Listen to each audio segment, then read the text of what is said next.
Once was a land of woe and strife, where the people were bereft of hope.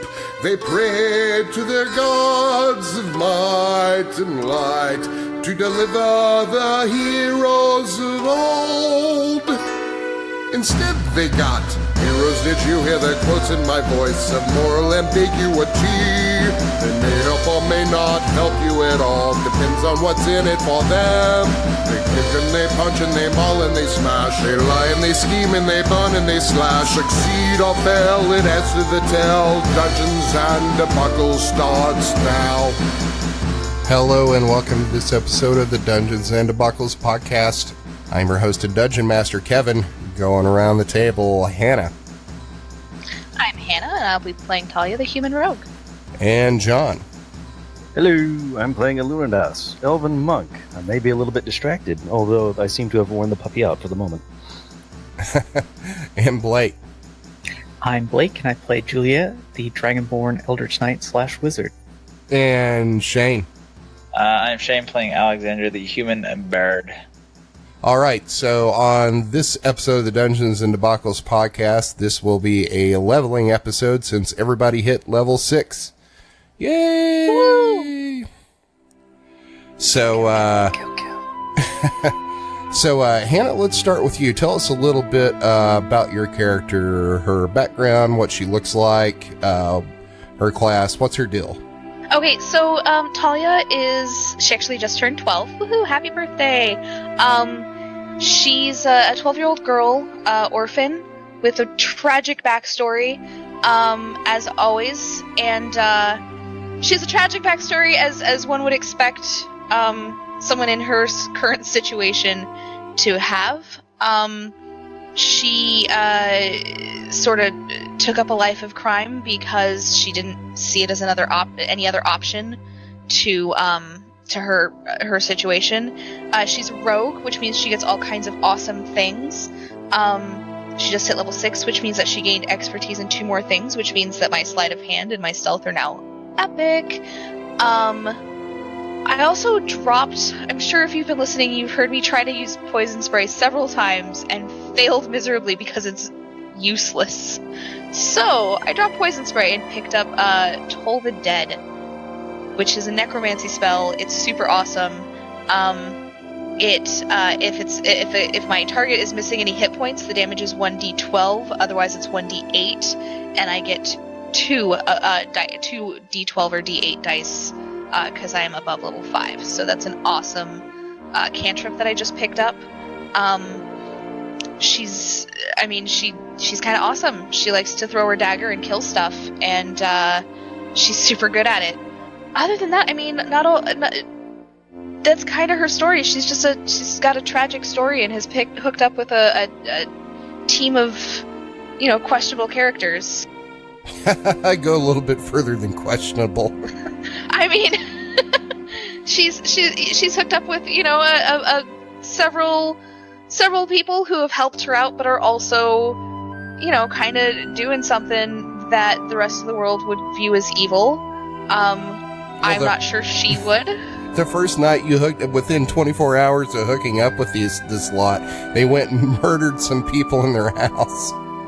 Well, that's fine. They shouldn't have fought back. It's not their fault. They didn't fight back. We did it for a noble cause. We did it for money. Exactly. Perfectly normal. I guess that could have been a red flag that maybe these weren't exactly good influences on her life, but given her situation and her background, it's they've been good to her, and that's really what matters, right? Yeah, and it's like, and within like a couple days, you're having that discussion. It's like, why are we doing this? And you're like, oh, well, we work for an evil dragon cult, and you're like, oh, okay. No, it's not I get ice cream. We're righting an ancient wrong. God. Okay, so everybody's the hero in their own story, John. At the time, Talia was pretty much just thinking, okay, this is a really good meal ticket, and they've actually given me money and food. Like, okay, they might be evil, but what is evil really? Because there are 2 sides to every story. Like, you know, like, sure, society considers them evil, but, I mean, you know... That vanilla they might ice have cream murdered makes it a people. little less gray. No, I mean, yeah, she's enjoyed herself and kind of come into her own with this group because she has kind of found her true calling of killing things, and she's really good at it. Probably not good for a 12-year-old, psychologically. Like, looking back at it, it's probably a terrible thing for a 12-year-old, but, you know, she's enjoying herself, and that's what matters. I can't wait to start seeing you, like, role-playing using that advantage as, like, a 12-year-old girl to assassinate people. Oh, yeah, it'll be great. I can't wait either. Just You should send us in to assassinate a priest, and she takes advantage of the fact that she's a child, and priests did that. I mean, yeah, she's super proficient. She's an expert in deception and persuasion now. I'm sure she could sneak her way in and gain their trust and then kill them in their sleep. I mean, it's kind of the ultimate goal for her, because she's already killed someone in cold blood. Like, she has on her own decided that she needed to kill someone, and she did it in a horrifying manner. And I don't see that changing anytime soon. I mean, if anything, it's going to get worse, because now as, like, a preteen, you're going to be super moody. Oh yeah, all the moodiness, and look forward to crushes on strange people that she just passes and swoons a little bit, and then, you know, she doesn't want to be that girl because she doesn't see herself as that girl, so she's gonna fight against it, and, you know, like a preteen. It's gonna be great. Look forward to preteen shenanigans and trying to ship all of her friends. And you are going to have a lot of trouble sitting still until you turn 13. I mean, I don't think that she would. I think that she's gonna have a lot of trouble sitting still, well past 13. But that's probably, you know, pretty normal. I think the biggest problem is going to be your socialization, just for the fact that you're being homeschooled in like an assassin school, and, you know... There's nothing wrong with that. You say that like it's a bad thing. It's fine. We're a wandering band of murderers and thieves. Sure, I That's a learned good to cause. read, and I learned to read on spell books, and you know, like, it's totally fine. This is fine, guys. The only friends you have are, like, dragon cult psychopaths.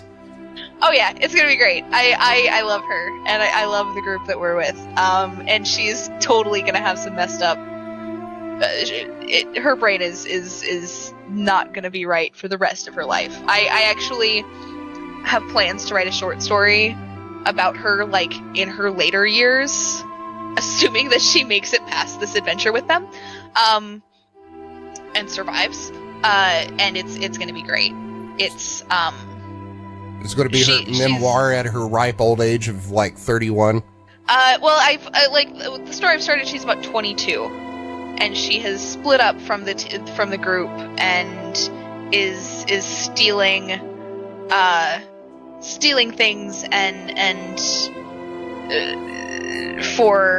but this is in the future. It doesn't matter, because it's never gonna get published anyway. It's just for me. But yeah, no, she's a 12-year-old girl who has, you know, really bad honestly, really bad influences on her. But in the most, you know, in that way where, like, it's bad influence, but they're trying to be a good influence on her, but, like, they're bad people, so they're bad influences on her. Like, from her perspective, I'm sure it's not that way, because it's really easy to not view yourself as evil or as a bad person when you're trying to set a goal and you think that what you're doing is right. And so, you know, now that she's with this group, like, she's pretty much convinced that this is, you know, what they're supposed to do. Like, this makes sense. She's hung out with, you know, Uncle Luno.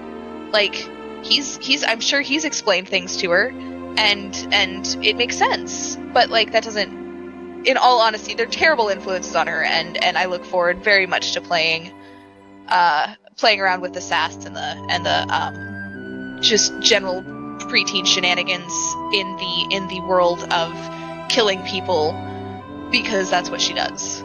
It's funny, because it's like your parental figures are kind of like, you know, we're going to go, we need your help burning down this temple of Palor, but don't forget to brush your teeth. Yeah, exactly. Very, very much like that. Like, very, still make sure you brush your teeth. Have you washed your face recently? Wash your hands before you eat.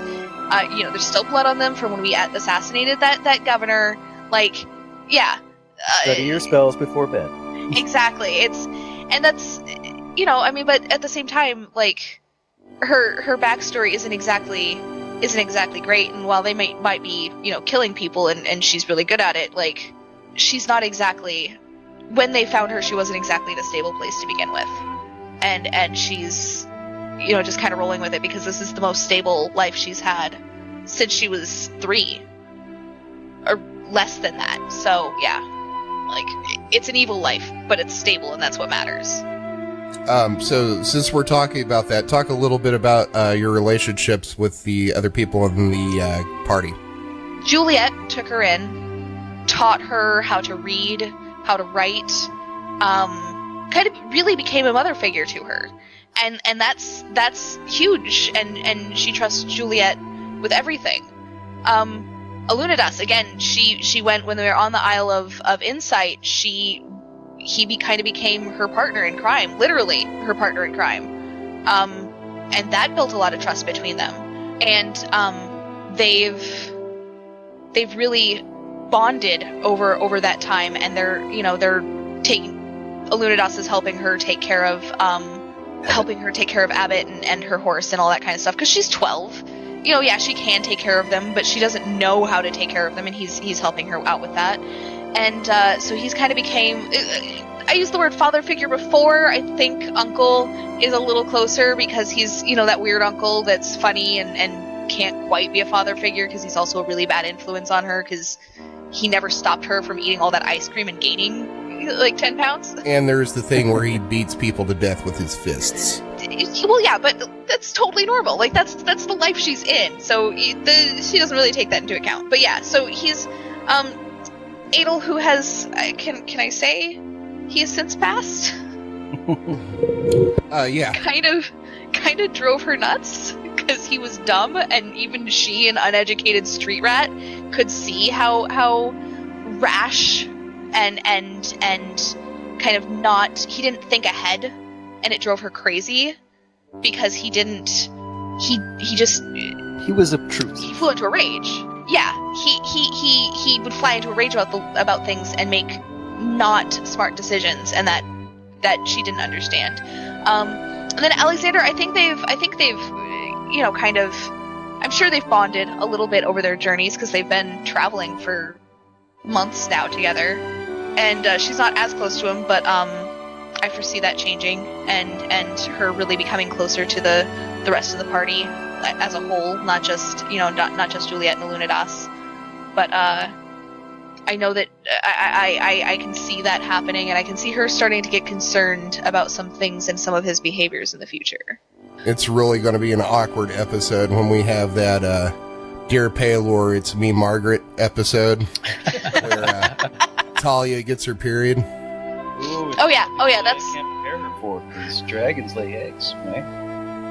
Dragonborn? I don't know. I don't think it's going to be, it might be an awkward episode, but I actually see it as being a really funny, as, 3 guys who have no idea what to do and a Dragonborn woman who also has no idea what to do, all trying to find someone who can tell them what to do because they have no idea. So instead of 3 men and a baby, it's 3 adventurers and an assassin. And a little lady. Yeah, it's gonna be. I foresee it being a hilarious episode in the future. Just like, hey, guys, there's something going on, and nobody's explained this to me because my upbringing was absolute crap, and I don't know what's going on. I need someone to tell me what's going on. What the fuck is going on? Nobody stabbed me in the last fight. Yeah, exactly. Like, why is there blood there? I didn't get stabbed. What the... Guys, I need healing. I need healing. And with these references, we've lost about half of our subscribers. Let's keep going. right? Just, yeah, no, it's going to be great. I foresee it just being absolutely hilarious, but also extremely awkward and hopefully in the best way possible. The most fucked up after-school special you ever heard. Exactly. In the middle of a fight, you lose your shit because of cramps and just stab someone to death. Really too much. Right. Oh yeah, no, it's gonna be great. I love playing Talia. She's a lot of fun. Because I just, while she has a background, there's still so much that can be molded and whatnot with her. Like her who she really is still developing, and being able to play that and watch it happen is amazing, and I really enjoy playing her. Plus, I also like the fact that it's like, yeah, you're adventurers and you're discovering this world, but there's like another layer where you've got like this little girl who would be like discovering things like in normal life, and now she's like in this completely bizarre situation for someone her age. Yeah. All right, is there anything else you want to say about Talia? I mean, in terms of numbers, not really. She doesn't. I mean, like I said, she gained some stuff. She dropped a crappy spell. She picked up what seems, I'm hoping, to be an awesome spell. And her character, I feel, is really developing well. And yeah, I mean, that's about it. Talk a little bit about the equipment that you've got right now. So she has picked up recently a leather armor that gives her +1, which is awesome, and also +1 to her initiative, which is also really cool. She has picked up an adamantine dagger, I believe is. Yep. I hope I'm saying that right. That she uses in her offhand, and a dagger that when she throws it, I think I had this last level up episode, but when she throws it, it comes back to her, and that's proved to be super handy. And she's picked up. There was something else. I'm trying to remember what that is. Do you have the, I think it was a brooch or a necklace that gives you advantage on like poison saves or something? No, I don't think I picked that up. I know that we have it, but I think somebody else, I think it was Alunodas that picked it up. I don't see it in my thing. It might be Shane or Alexander. It might be. But I think it was either that or Adel picked it up because I don't think that she got that that amulet. It was at the amulet of favor. Is that what it was called? I believe so. Then it was Juliet that picked it up. She got that. But no, I think that's about it. I mean, I have a coin of eavesdropping, which is super cool. I haven't gotten a chance to use it yet, but I can foresee that being used a lot in the future. And oh no, I did. I got a bronze amulet, advantage against poison and +1 to saves against poison. Yay! So I did get that, and I also my favorite, which is completely useless, but it's a cool pillowcase. But both sides are always cool to the touch. She's sleeping much more comfortably now. But yeah, I think in equipment that was about it. I picked up an adamantine dagger that I use for my offhand. That's super cool, and my throwing dagger, which is also really awesome, and I really enjoy that. You know, that cool pillowcase probably could have helped you out in the volcano. Oh my god, it could have, because I could have wrapped myself in it and been cool. Oh god. Why didn't I even think about that? All right, anything else? I'm going through. I don't think so. I now have expertise in everything I'm proficient in, which is pretty cool. And except for my thieves' tools, but you know, that's okay. Yeah, I think that was basically all that changed about her stats. Was that she got a couple of cool daggers and some sweet leather armor, and yeah, and her expertises, which is awesome. And I guess we could say this: you looted that mana core poison from Adel.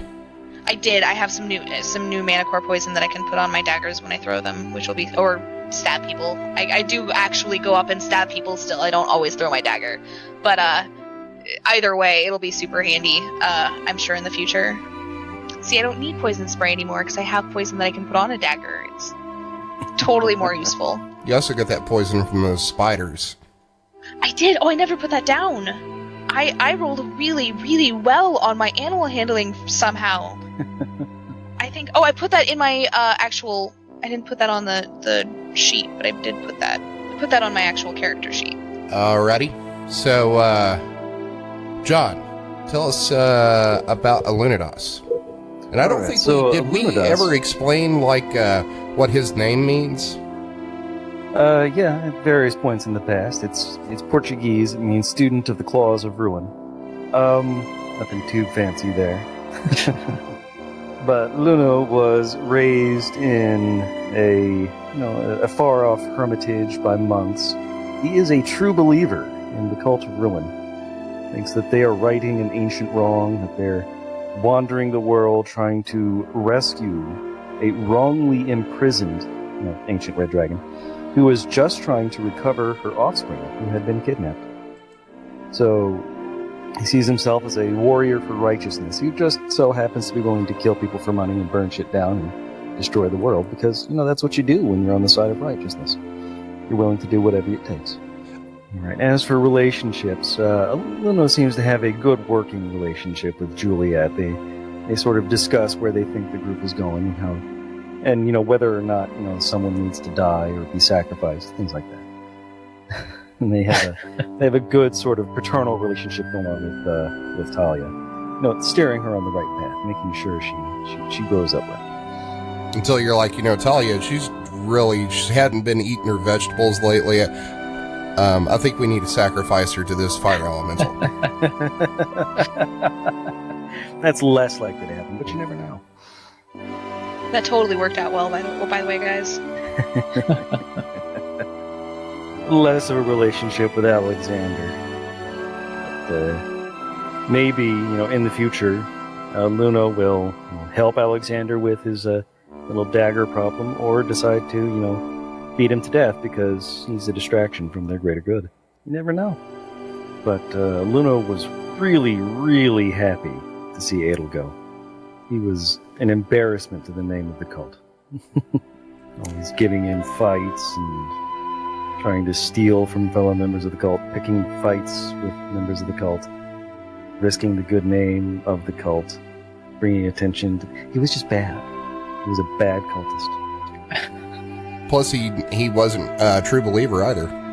Yeah, he admitted that during the fight with Turin, and Luno was, I wouldn't say disenchanted, but disgusted and more than willing to see him die from that point on. I'm not mad at you, Adel. I'm just disappointed. To death. And of course, Luno now has a cart and horse, Buttercup. So he's kind of an evil Friar Tuck. Instead of brewing beer, he cooks and kills people. Tell us about the character itself, like attributes, what he looks like, what his deal as a monk is. Well, he is a wood elf. He's fairly short, slender, brown skin, reddish brown hair, and as a monk, he is very, very good on movement. So combined with being an elf and being level 6, he now has a speed of 10. So he's running around 50 feet per minute, which I don't know how fast that is compared to, 50 feet per minute? Well, 10 speed per round, or turn. Oh, okay. And turn is so that's 50 feet in 10 seconds. Okay, so, yeah, wow. Or 6 seconds, rather. So, 10 turns per minute, that would mean 500 feet per minute, which is kind of ridiculous.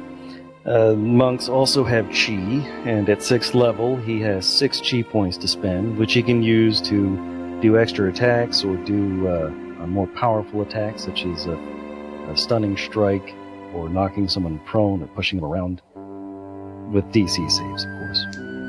And thus he is kind of able to control the battlefield a bit, as well as just doling out chunks of damage here, there, and everywhere.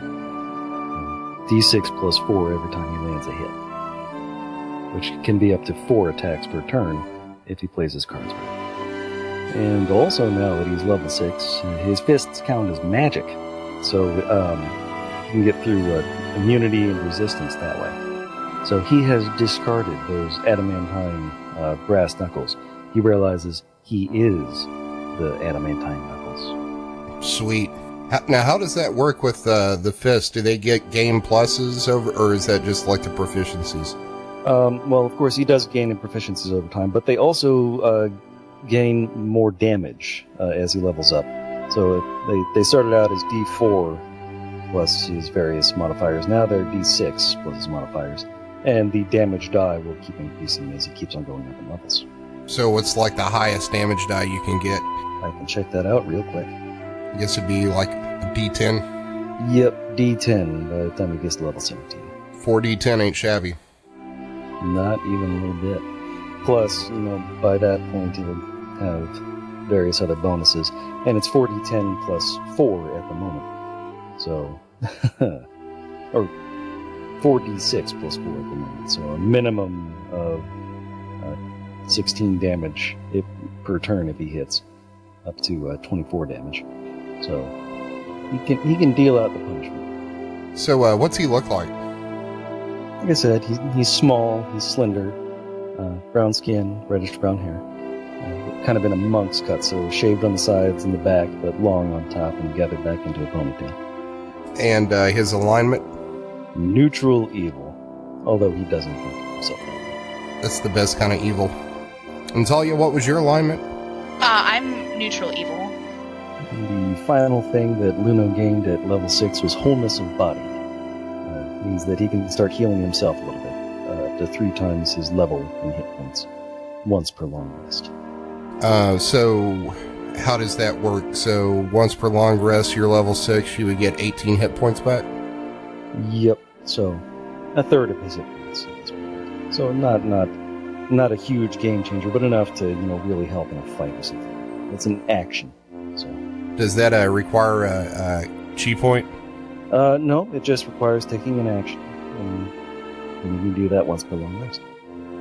That's cool. So it's basically like a second win. He is going to be the one who, if any of the other members try to stray from the true path, he will be the one to basically either try to gently correct them or have them murdered by other members of the cult.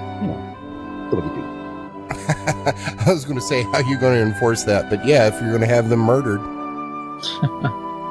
And we really haven't discussed much like what's going on with like your cult, as far as the monks. Are you still in communication with them? How does that work? Well, when he comes into areas that might have the cult, he can talk with them and maintain some sort of relationship. But other than that, he's more the wandering evil monk who tries to do the work of ruin. Your dragon cane walking the earth. Yes. Blake, tell us about Juliet. Alright, so as you know, Juliet is kind of the fighter / caster of the party. She's a red dragonborn from the city of Kala, and she used to be a town guard there. That dissolved quite quickly, given the first 2 episodes. So Juliet's very much a believer in Tiamat and knowledge in general. She really enjoys learning, reading, and she's loved the idea of magic since she was young. It's just this fantastic ability. And though her upbringing, she was kind of in a middle-class family, but she was forced into the lower-class areas because that's really all she had to hang out with. So she ended up with this kind of rough-and-tumble exterior with the interior of a sage. So maybe not the best social person, but certainly someone who enjoys learning. So as if you watched from the beginning, you know that Juliet in the very first 2 episodes, along with Alexander, turned on her party because Sish... Is it Sish or Sesh? I always forget. Sish. It's Sesh, right? Sish. Sish, okay. It's because Sish decided to critically hit our ally and do a ton of damage. And Juliet and Alexander were very scared by this, so we turned on the party and decided we would pledge our allegiance to the Red Talons, if only to save our own lives. Or at least that's what Juliet did. So she's become this force of evil, even though she's already been lawful evil. She's already been kind of a bully. She's kind of abused, maybe not abuses, but she certainly doesn't use her power as being a guard. She never used it properly. So now she kind of has an excuse to do whatever she wants with this cult, because now she has, well, maybe not the authority to do anything, but certainly there's an air of legitimacy to what she does, and she's able to justify it to herself, although that is quickly changing. How so? Well, after the end of the Isle of Insight, where one of the Red Talon associates murdered not only an innocent person, but also... Oh, no. Was the person innocent? No. They knew about the whole Red Talon deal, and they had to tie up the loose ends. But not only did they kill one of their associates, they killed the kid of one of the associates. And that really put Juliet... Like, that blew her away. She was like, "Oh God, what am I an accomplice to now?" At that point, she hadn't had to really dirty her hands with innocent blood, so to speak. All of them were combatants, or Adel did the killing for them, because Adel's Adel. And having Talia on the party also made her realize that kids are pretty innocent. Talia might be not so much anymore, but Juliet is not comfortable with a lot of what the Red Talons do. So when we stumble upon the Red Talon in that cage, I forget her name, but... Rylana? Yes. Juliet chose to say, yes, let's just leave her, let her rot in there. Because Juliet isn't really comfortable about calling herself a Red Talon anymore. And she also, for whatever reason, the stated goal, at least this is my understanding, the stated goal of the Red Talons is to bring back Runaxis to destroy the world, and that kind of seems like a silly idea to Juliet. She's doing it just because she wanted to save her hide originally, and she doesn't want to go back on that deal. But she's certainly questioning it now because they're killing kids. They're actually getting to the point where they're collecting these artifacts and have a chance to destroy the world. And Juliet's starting to back off. She's like, whoa, I don't know if this is such a good idea anymore, guys. But she'd never vocalized that. At least she hasn't yet, which is something that she's going to discuss with Alunodas in the near future. That should be an interesting conversation. Sean, they may be killing your character again. Hopefully we can come to some understanding that involves not destroying the world. Because I don't think that is Alunodas's goal. He sees, if I'm correct, he sees bringing Runaxis back. More of a metaphorical. Plus, I mean, it's not been said that, hey, we're bringing Runaxis back just so she could destroy the world. It's more of like Runaxis is going to, dominate the world, and these people in this dragon cult are going to be given positions of power. Okay, gotcha. It's not like we need her to bring her back to kill all sentient beings on the planet. Oh, you know what? I know where I got confused. I got confused because their tagline originally was, "We're going to bring ruin to the world." And I misinterpreted that as destroying it. So I guess that meant bringing Runaxis back, not necessarily destroying it. And at least that's what's on the recruitment poster, There may be machinations behind that you don't know about or haven't learned about at this point, considering that, you're kind of low on the totem right now, even though you've been gathering these items of power, so you're probably going to be given, positions of more power, considering, what you've been able to do that the other cultists haven't been able to do. Yeah, Juliet will definitely be demanding either some answers or some power, or a little bit of both, for gathering these artifacts. And the fact that she doesn't know anything, what's going to be done with them besides bringing them back. I mean, she could just keep the artifacts for herself and study them for all she wants. She's going to need some incentive. Alunodas says, no, she can't. Sharing is caring. So talk a little bit about the relationships with, like, currently with, like, Alunodas and the rest of the party. Alright, so now that Adel is dead, Juliet is she's torn about it, because on the one hand, Adel was this very pushy, very unhelpful person in trying to negotiate the party and bring them in a direction, but at the same time, he provided a very convenient scapegoat for everything that went wrong. And now she kind of has to do things herself or has to rely on other party members and can't push the blame onto someone else. So that's a little weird, and she doesn't mind taking up this leadership position, which is hopefully going to be distributed. I feel like Alunodas, and Alunodas is definitely going to take a step in here with his stuff, and Talia is coming into our home, so she's going to be rebellious.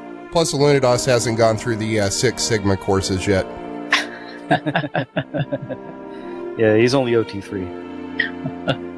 But Juliet's relationship with Talia, as we have seen, is a very much like a mother-child relationship, almost. Juliet's kind of in an awkward position, though, because she's never really been with anyone, and she's never had a child. So this is entirely new to her. This is, like, she doesn't know how to raise a child, and she doesn't know if she's going to find love, if that's a part of raising a child, or if that's just kind of separate. But she's past her puberty years, so that at least is out of the way for her.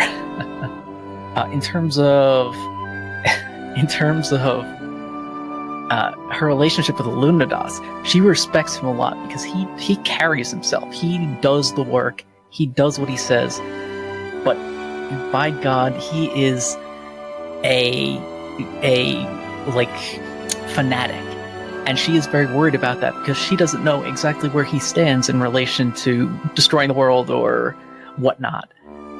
They're going to have a discussion about that at some point, obviously. But the relationship is generally friendly.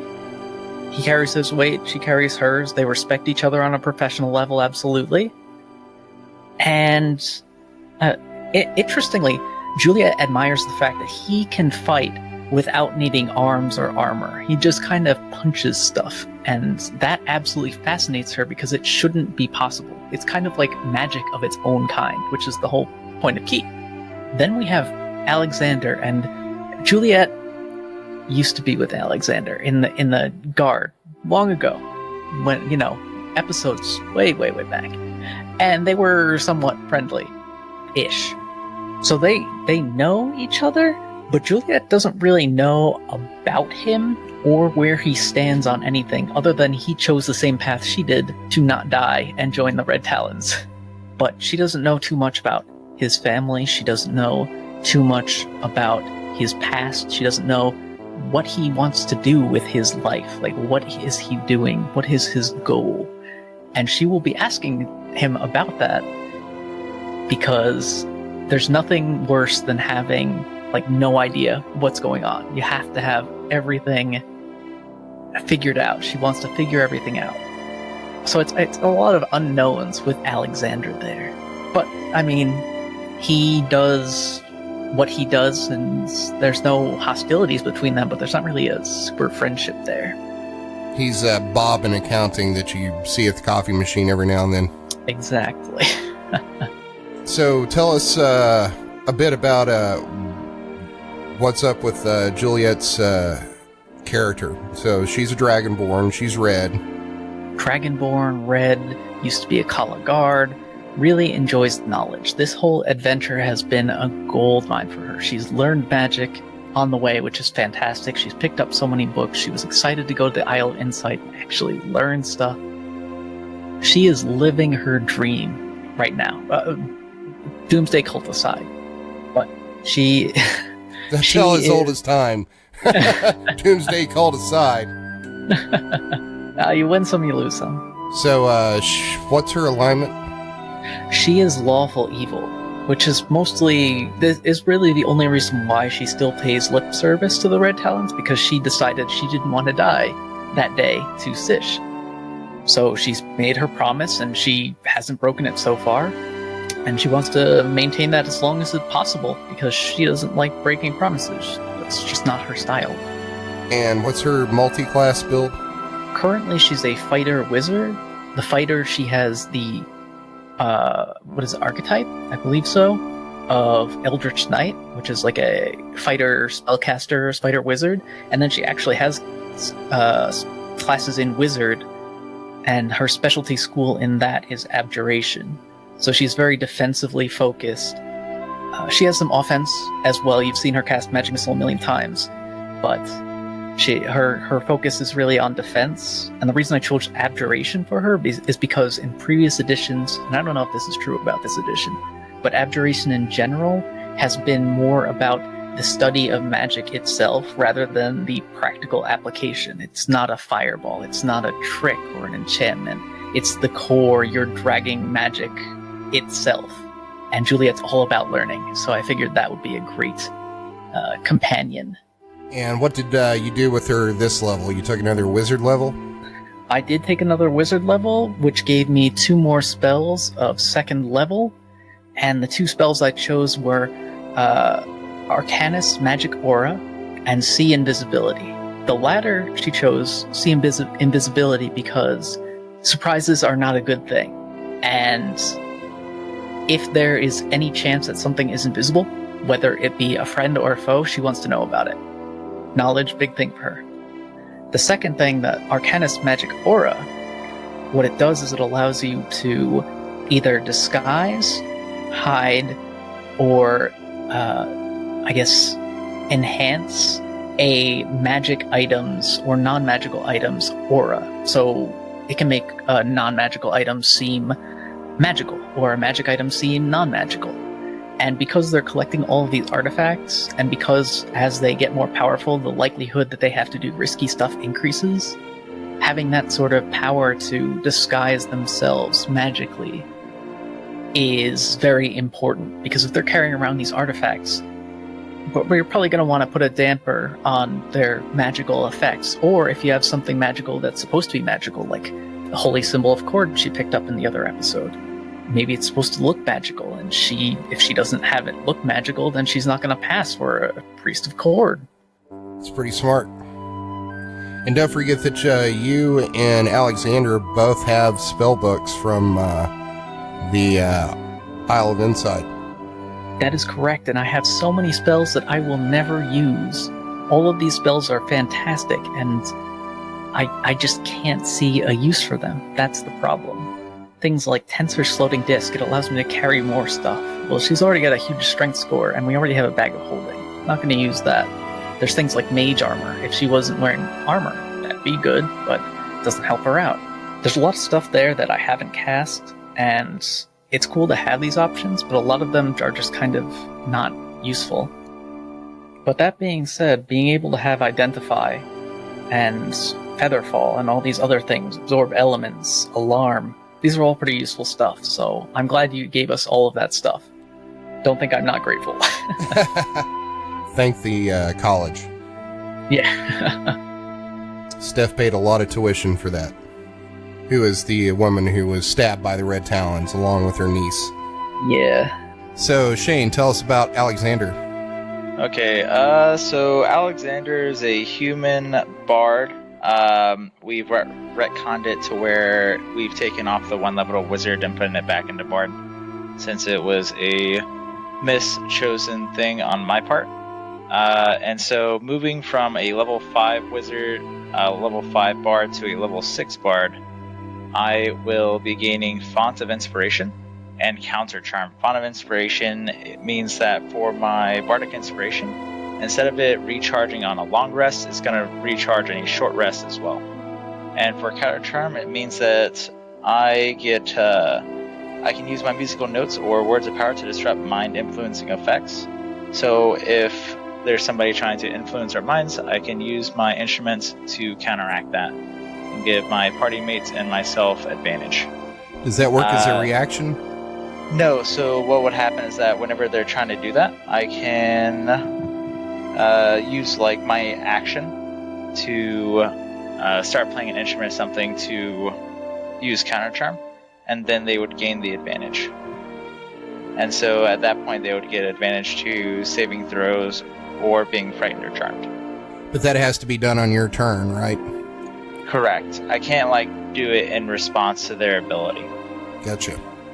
Yeah, so it would usually come into effect, like say somebody does like an effect that requires a saving throw on each of their turns. I can do it on my turn, and then on their subsequent turns it would give them advantage. Gotcha. And so with that, I also fixed up my spell slots since they're kind of goofed up. I still have all the same level 1 spells, so Comprehend Language, Healing Word, Disguise Self, Identify. Level 2, I only have 2 on my actual roster.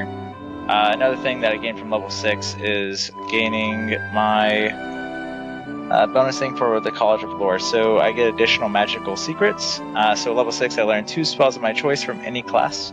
And then they just have to be of something that I can cast of any class. So I chose Rune of Warding and Prayer of Healing. So Prayer of Healing is just a mass AoE healing spell that heals 1d8 plus charisma modifier to everybody. And then Rune of Warding it can do different things, so it's pretty versatile. I could like put it in a book, so in case like whenever certain conditions are met, it will do the effect I want, whether it be like to explode or to release some sort of elemental effect. So it's pretty neat. And then for my level 2 spells outside of the level 6 bonus spells that I got, I took Suggestion and Invisibility. And then my level 3 spells are Major Image, Speak with the Dead. Yeah, those are my spells. Those are super handy. Super duper handy. And then, so since we jumped from the 5th, from 4 to 5 and 5 to 6 on the Bard levels, the only 2 things that I really gained from level 5 is Bardic Inspiration. So instead of a D6 bonus to their abilities or effects, it's going to be a D8 for any effects that use my Bardic Inspiration. And then it just upgrades my spell slots as usual. And I think that's about it. I gained some HP, didn't really get any bonus stats or anything crazy like that. And that about wraps it up. Alright, so tell me a little bit about Alexander. Like, what does he look like? He is a blonde dude, about 5'10", average build, not very muscular or lean. Usually always has an instrument in his hand, at least somewhere on him, whether it be his bagpipes or some sort of other instrument that he just happens to have on him. Usually uses a longsword, has it on his hip. You really need to get a rapier. Yeah, I do. I got one in my other campaign, and it's like, man, this is actually a super good weapon compared to the longsword, because I am not strength-based at all. But whenever we go to the next town, I'll probably pick one up. Actually, I think I did pick up a rapier, didn't I? I think there may have been an adamantine one. I'll have to check. Yeah, I'm pretty sure there is. Could he wield that, or would it be too heavy? What's your strength? My strength is 9. Maybe not. Sounds about right. So tell me, what's your alignment in God? Let me double check. Where's your God now? I don't think I have any particular fealty to a particular god. He isn't necessarily against like the different things that the gods stand for. It's just that he doesn't necessarily align with any of them. So right now he's neutral evil, so he's not above doing things that are morally corrupt to get himself ahead or make sure that he survives, such as killing his teammates to not die. But yeah, that's about how it goes. Talk a little bit about Alexander's background. Alexander grew up in the slums, I believe. It's kind of fuzzy. It's been a couple months since I've actually thought about it. Yeah, he grew up. Yeah, his parents had a gambling addiction, I want to say. And then as he was growing up, they were always poor since his parents were shuffling off their money at the casinos. And then at one point, the collectors tried to collect from them. They ran away. And then they started chasing me, quote-unquote Alexander, and just kept on fleeing until learned to pick up some trades, learned how to play some instruments to get by as a bard, and then here I am. So were your parents like losing money at high-stakes magic tournaments? You'd be surprised how intense magic tournaments get, like magic shows, you know? Like David Blaine, but in the D&D universe. Edgelord. So talk about a little bit about your relationships with the other characters. Yeah. Alexander has a bit of a soft spot for Talia, because Talia just kind of got roped into it, not necessarily of her own accord. Him and Juliet are the longest standing people within the current group since the other former members passed away through unfortunate events. And his relationship to Alunodas and the other dude died, right? Makes sense. forgot that. I was like, goodness. What's Adol's name again? Oh yeah, he's dead. Wait a minute. Doesn't matter anymore. So yeah, for Alunodas, he's not necessarily attached, since he's just an agent of the Red Talons. They're just there for a common goal. So how does Alexander feel about the Red Talons at this point? Kind of iffy. Not necessarily. He's just going with the flow. He doesn't necessarily have anything. What's the word I'm looking for? Anything disparaging to go against them. And even if he did try and go against them, there's not much that he and his power have the capabilities to do. So what you're saying is there's good the people on both sides. Right. Talk a little bit about your dagger. Oh yeah, forgot that existed. Yeah, the dagger's pretty spooky, man. I'm pretty sure it's gonna consume me at one point, but maybe I can get it to consume others first. How does Alexander himself feel about this? I like how this has turned into like an interview, like a job interview. Show me in the doll where the dagger touched you. Where do you see yourself in the dagger in 5 years? You know, those are very valid questions. I don't think I'm quite up to par with the position that you're trying to put me in for. Does Alexander have any concerns about the dagger and showing up in his hand in weird dreams? Yeah, but he thinks that it's gonna, if he brings it up, it's gonna probably outcast him from the group, because it's really out there, you know. So he's gonna just try to young white guy it, just not go to the doctor, nothing like that, just hope it goes away? Yeah, or try and take advantage of it while nobody else knows what it is. Just hope we don't notice? Yeah, I mean, I don't think so. Well, everybody has taken notice of it, if you remember being back in that camp. You had a bad dream, we took the dagger away from you, and then suddenly it was back in your sheath or what have you. Whoops. That dagger. Remember, this is an evil party. We're willing to kill you, so... That's fine. Got to cut that infection out. No, we don't need to kill him. We just need to figure out how the hell to stop it from doing whatever it's doing to him. Not for nothing, but we are next to some pools of lava, which might destroy it. That's what I'm saying. Are you going to Smeagol this thing? Yep. Mount Doom the fuck out of it. Or Mount Ash, or whatever it is. Sunder. I guess we'll work that out in game. I guess. Haha. Because it's, it will come up again. Like the next time we have a fight, probably. Thanks for listening to another episode of the Dungeons and Debacles podcast. If I could ask a halfling-sized favor, give us a 5-star rating and review on iTunes. It's the best way to support us. New episodes come out every Monday, so make sure to check your podcast app. Do you have an idea to make the podcast better? Tell us about it on Twitter or Facebook. You can also check out our website to see all the maps, lore, and characters at dungeonsanddebacklespodcast.com. And now a word from our fantasy sponsor. After a long day in the fields or the mines, all you want to do is visit the tavern with your mates and relax. You need an ale that won't fill you up, or empty your purse. Ask your barkeep for a Conley Light. It's made by master dwarven brewers with the finest ingredients from the Plains Nation. It's a refreshing, crisp ale that will quench your thirst, and you can feel good about drinking tankard after tankard without that full feeling you get from other ales. So you can keep going all night. For better times at a better price, Conley Light. The music you heard on this episode was The Party by Kevin MacLeod and Incompetech.com. Licensed under Creative Commons by Attribution 3.0 license. CreativeCommons.org/licenses/by/3.0.